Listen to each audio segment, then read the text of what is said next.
রুচিতার খেলা শেষ। আরে লাইটের কি হলো? আরে কেউ গিয়ে দেখো তো।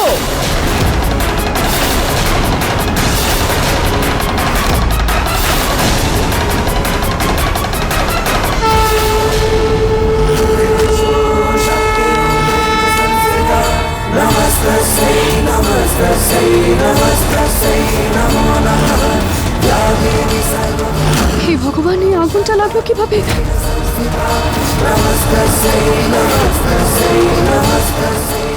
হে ভগবান, সাবধানে রুচিতা, সাবধানে। কেউ তাড়াতাড়ি জল নিয়ে এসো প্লিজ। আমি এক্ষুনি জল নিয়ে আসছি। হ্যাঁ হ্যাঁ, তাড়াতাড়ি। এখনো রুচিতার চেঁচানোর আওয়াজ শুনতে কেন পেলাম না? ওখানে কোনো গন্ডগোল হয়ে গেল না তো?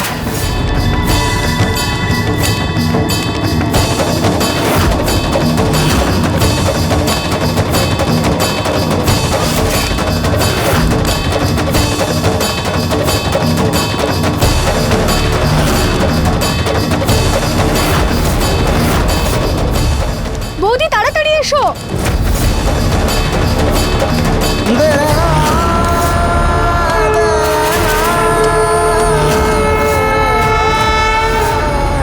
হে ভগবানী,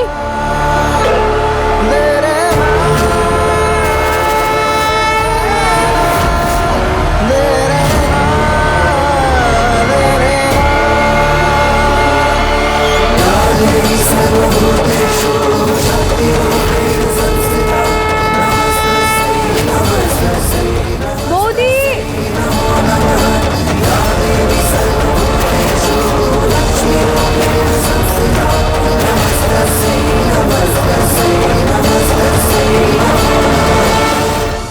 রুচিতা,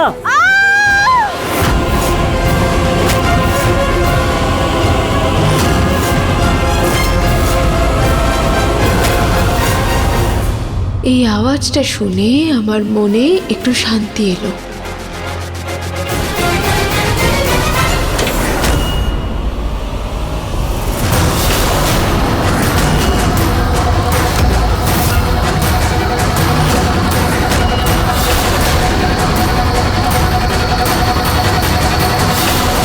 তোকে তো নিহার বাবু, নিহার, নিহার ছেড়ে দে, নিহার বাবু।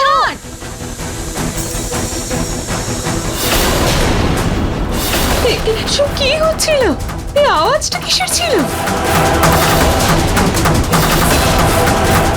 দেবী মা,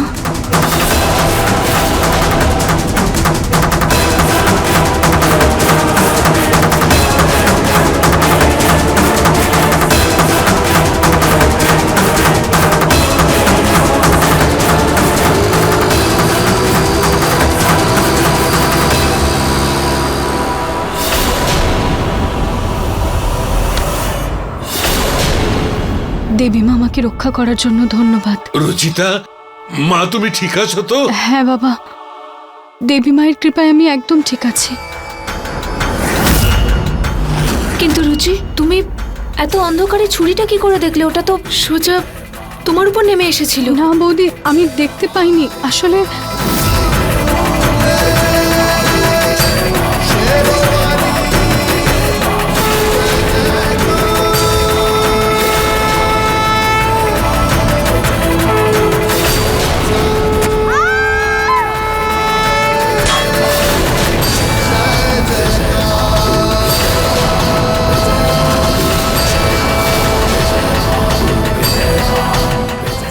আজকে দেবী মায়ের কৃপায় আমি একদম ঠিক আছি। পালিয়ে গেছো। রুচিতা, তুমি ঠিক আছো তো? তোমার চোট লাগেনি তো কোথাও? বলো আমাকে, সব ঠিক আছে তো? কোথাও চোট লাগেনি তো তোমার? কিছু হয়নি তো তোমার? না নিহার, দেখো।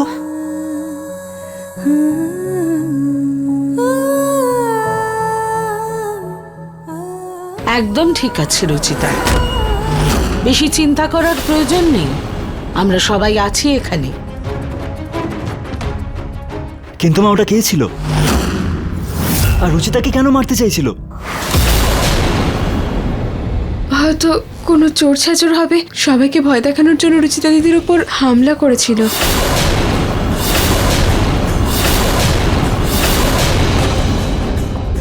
আপনাদের মধ্যে কেউ চেনেন ওনাকে?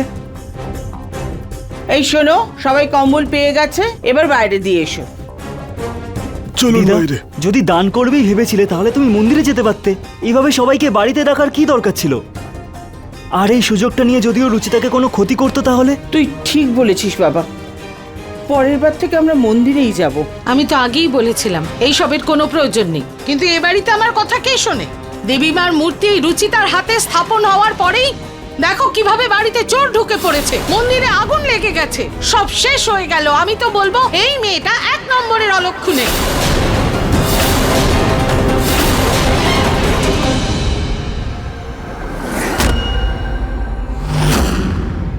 কোন মন্দিরে ক্ষতি হলো মা? মায়ের ওড়নাটাও ঠিক আছে, ফুলও ওখানে আছে, আর প্রসাদও ঠিকঠাক আছে, শুধু এই ঘিটা পড়ে গেছে।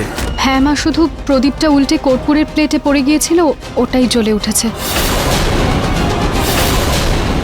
রুচিতা অলক্ষণে মোটেই নয়, বরং ওর জন্যই সব ঠিক আছে। আজকে এত কিছু ঘটে যাবার পরেও কারোর প্রাণহানির ঘটনা ঘটেনি। পুনম, দান ধ্যানও ভালোভাবে হয়েছে, আর বাকি সবকিছুই খুব ভালোভাবে হয়েছে। তুমি রুচিতার উপর দোষারোপটা না করে মাকে ধন্যবাদটা জানাও।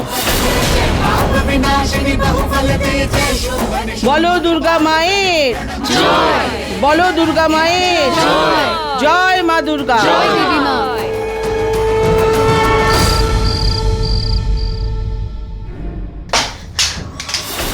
এর থেকে ভালো ছিল আমি রুচিতাকে মেরে দিতাম।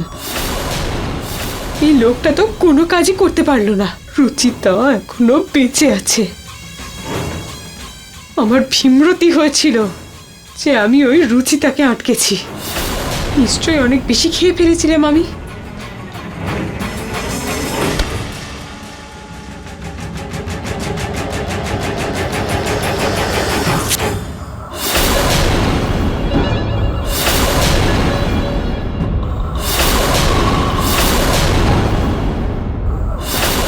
কার ফটো ছিঁড়ছো তুমি আঁচল?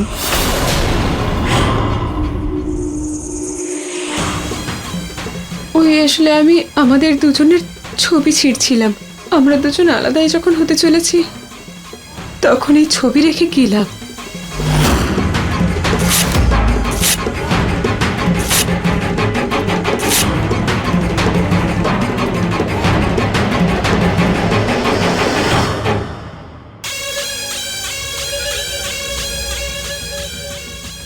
এবার শুধু হাতে গোনা দিন বাকি আছে, তাই না? আপনি পরিষ্কার করে কেন বলে দিচ্ছেন না যে আপনি কি সিদ্ধান্ত নিয়েছেন?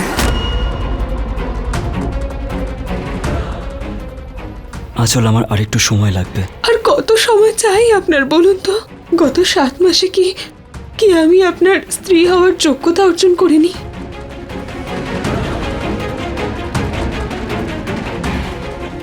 বলুন না আপনি, এমন কি করলে আপনার মনটা জেতা যাবে? আমি তো নিষ্ঠা ভরে আপনার মায়ের, শ্বশুর মশাইয়ের সেবা করেছি। আপনার পছন্দ অপছন্দ সম্পর্কে জেনেছি। আপনি কতবার আমায় বকেছেন, কিন্তু আমি টু শব্দও করিনি। আপনার বলা সব কথা মাথা নিচু করে শুনেছি আমি। কিন্তু তাও কেন আমি আপনার স্ত্রী হওয়ার অধিকার পাচ্ছি না? বলুন না প্লিজ, বলুন না। কারণ আঁচল, আমার মনে অন্য কেউ আছে। আমি তোমাকে আমার স্ত্রী হিসেবে দেখতে পারবো না। রুচিতা দিদি কতদিন আপনার মনে থাকবে? কতদিন আপনি আর এগোবেন না? আমার অনেক কাজ আছে, আমাকে যেতে হবে আঁচল।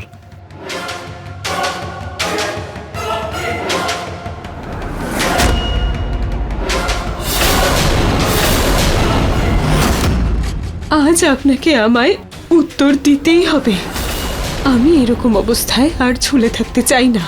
আপনি কেন বুঝতে চাইছেন না যে রুচিতা দিদি নিজের জীবনে অনেকটা এগিয়ে গেছেন? বাবার শরীরের এই অবস্থা যদি না জানতেন তাহলে উনি কখনো ফিরতেন না। আপনি নিজেই ভাবুন না, এতগুলো মাসে উনি কি কখনো আপনার সঙ্গে যোগাযোগ করেছিলেন? কখনো কি উনি আপনার খবর নেওয়ার চেষ্টা করেছিলেন? করেননি তো? আপনি ওনাকে এখনো স্ত্রী মনে করেন, কিন্তু উনি আপনাকে নিজের স্বামীর চোখে দেখা বহু আগে ভুলে গেছেন। আপনাকে ভুলে গেছেন উনি।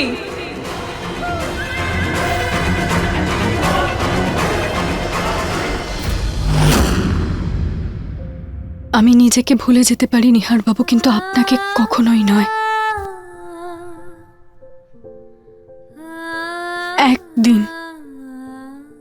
একদিনও এমন যায়নি যেদিন আমি আপনাকে চিঠি লিখিনি, কিন্তু ওগুলোকে কখনো পোস্ট করার সাহসও হয়নি, আর না আমার কোনো অধিকার ছিল। আপনি তো ডিভোর্সের কাগজে সইটা পর্যন্ত করেননি, কিন্তু রুচিতা দিদি তো সইটা করেই সঙ্গে সঙ্গে আপনাকে পাঠিয়ে দিয়েছিল। রুচিতা ম্যাডাম একদম ঠিক আছেন। উনি এই পেপারস পাঠিয়েছেন আপনাদের জন্য। কারণ উনি আপনাকে ছেড়ে জীবনে এগিয়ে যেতে চেয়েছিল। তাহলে আপনি কেন ওনাকে এখনো ভুলে যেতে পারছেন না? উনি তো আপনার নামের মঙ্গলসূত্রটাও খুলে ফেলেছেন। তাহলে কেন আপনি ওনাকে এখনো নিজের স্ত্রীর মর্যাদা দিয়ে রেখেছেন? মা আমার থেকে আমার মঙ্গলসূত্র কেড়ে নিলেন, আপনার সামনে আমাকে সিঁদুর পরতে বারণ করে দিলেন, কিন্তু তাও আমি আপনার দীর্ঘায়ু কামনা করে আমার হাতে এই কালো সুতোটা বেঁধেছি। আমাদের সম্পর্ক তো হৃদয় দিয়ে জোড়া ছিল নিহারবাবু, প্রেমের বন্ধনে জুড়েছিল। এই মঙ্গলসূত্র তো শুধু সমাজকে দেখানোর জন্য একজন বিবাহিত স্ত্রীর চিহ্ন মাত্র। আমাদের সম্পর্ককে জুড়ে রাখার জন্যই এই কালো সুতোটাই অনেক। কিন্তু আপনি তো এটাও ছেড়ে দিলেন। ডিভোর্স না হওয়া সত্ত্বেও আপনি আরেকটা বিয়ে করে নিলেন।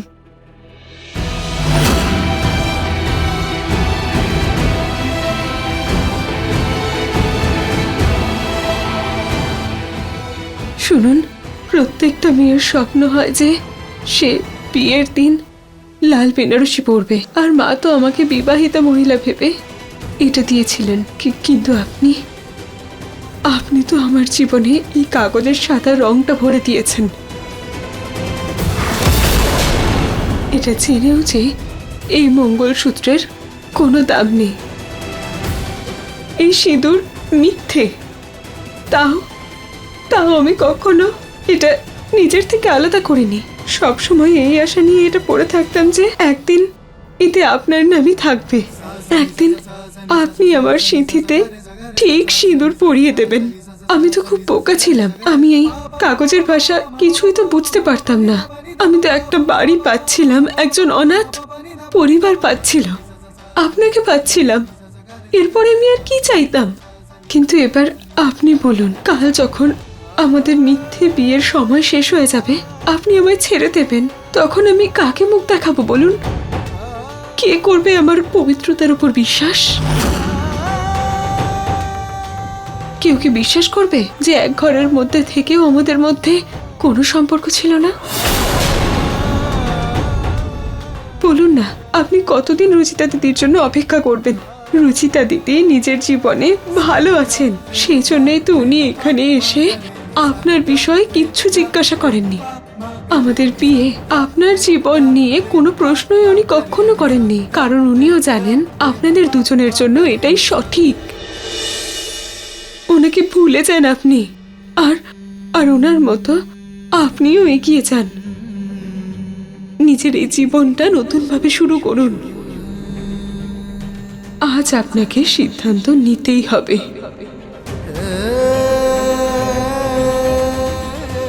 হয় আপনি এই কাগজগুলোর বদলে আমায় এই বিয়ের পোশাকটা বরং পরিয়ে দিন, নয়তো আমায় বিষ খাইয়ে মেরে ফেলুন। আমি আর কোনোদিনও অনাথ হতে চাই না। হ্যাঁ, আমি আপনাকে কখনো হারতে চাই না।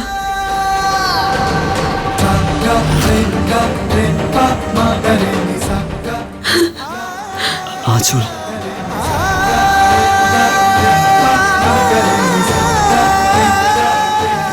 বলুন আপনি কি সিদ্ধান্ত নিলেন? আপনি আমায় বিয়ে করবেন, নাকি সারা জীবন আমায় মাথায় কলঙ্কের দাগ নিয়ে ঘুরে বেড়াতে হবে?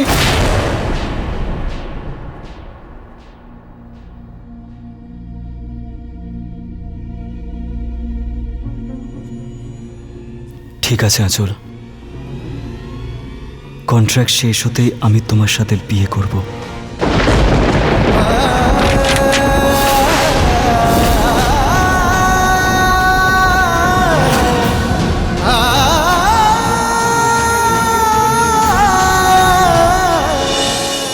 আমার হঠাৎ এরকম অনুভূতি হচ্ছে কেন জানো, যেন আমার সবকিছু হারিয়ে যাচ্ছে। এটা কি হচ্ছে? আমি জানি না আমি তোমাকে আমার স্ত্রীর জায়গাটা দিতে পারবো কিনা, কিন্তু আইনত আমি তোমাকে বিয়ে করব।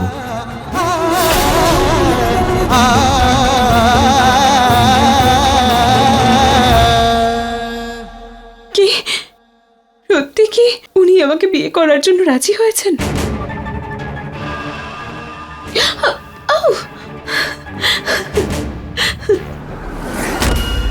তার মানে এত সোজা ছিল ওনাকে বিয়ের জন্য রাজি করানো? শুধু একটু চোখের জলে ফেলার ছিল আর আবেগপ্রবণ হওয়ার ছিল, তারপরেই উনি মেনে নিলেন। হে ভগবান! আর আমি তো কত ষড়যন্ত্র করলাম এই নিয়ে।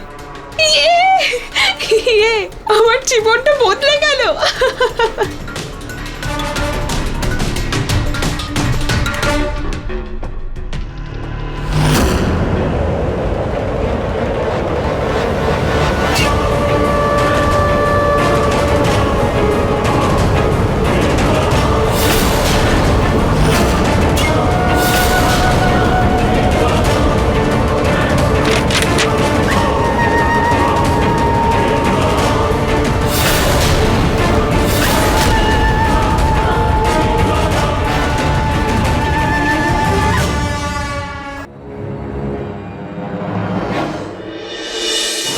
আমি তো এবার ওনার বউ হবই হব। এবার শুধু মন্দিরে গিয়ে চুপি চুপি বিয়েটা করতে হবে। এই নতুন বউয়ের ওড়না আর এই লেহেঙ্গা কত ভালো লাগবে না আমায়।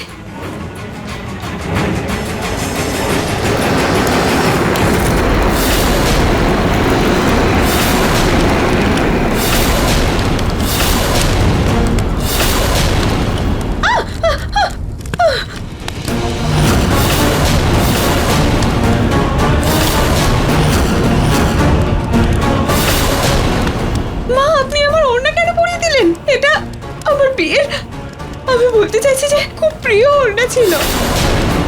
চল চল কোথায় চল।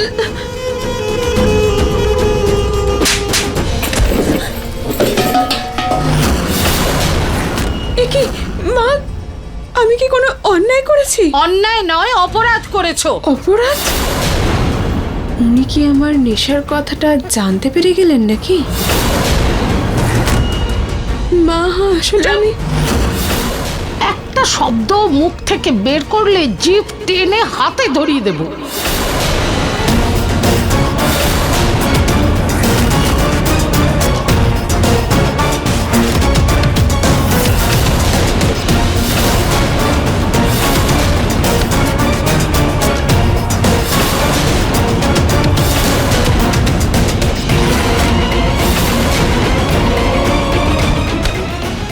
ব্যাস মা, আপনি আমার মঙ্গলসূত্র কেন ছিঁড়ে ফেললেন?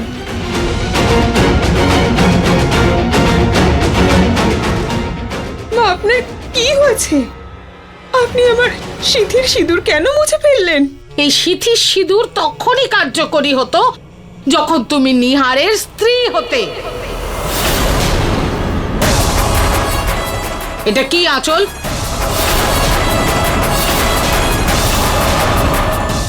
আমি জিজ্ঞাসা করছি এটা কি? এটাই তোমার শক্তি। আমায় ক্ষমা করে দেবেন মা, উনি আমায় বারণ করেছিলেন যে এই ব্যাপারে কাউকে কিছু না। নিহার তোমাকে বারণ করেছিল? তুমি আমায় ঠকাচ্ছিলে? আমায়? মা আসলে ওই একটা কথাও শুনতে চাই না। তোমার অপরাধের শাস্তি এটাই যে তুমি যেখান থেকে এসেছো সেখানেই ফিরে যাও।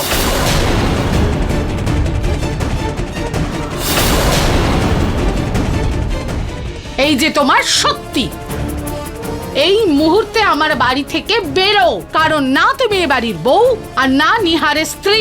চলে যাও সেখানেই যেখান থেকে এসেছো, এখানে থাকার কোনো অধিকার নেই।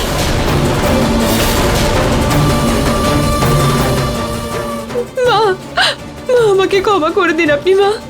আমি ভুল করে ফেলেছিলাম, আমি ভয় পেয়ে গিয়েছিলাম, কিন্তু এখন আর এসবে কোনো লাভ নেই। উনি আমাকে বিয়ে করতে রাজি হয়েছেন, খুব তাড়াতাড়ি উনি আমায় বিয়ে করবেন বলেছেন। সেই ছেলেটা যে 7 মাস ধরে তোমার হতে পারলো না, সে দুদিনে তোমার হবে কি করে? সেটাও তখন যখন রুচিতা এই বাড়িতেই আছে। তাই নিজেকে আর সবাইকে বোকা বানানো বন্ধ করো তুমি। এই যে তোমার স্বপ্ন আছে, এটা স্বপ্নই থেকে যাবে, কারণ নিহার তোমায় কোনো দিন মেনে নেবে না।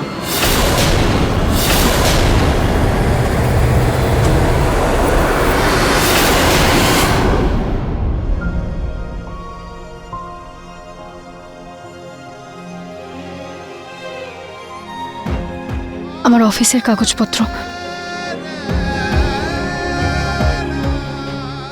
নিহার বাবু, আপনি ঠিক আছেন তো?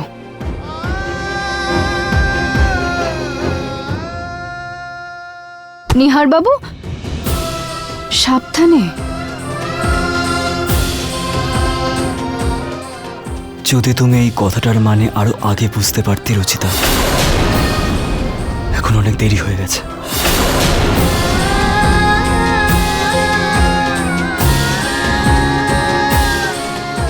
এটা কি বললেন নিহার বাবু?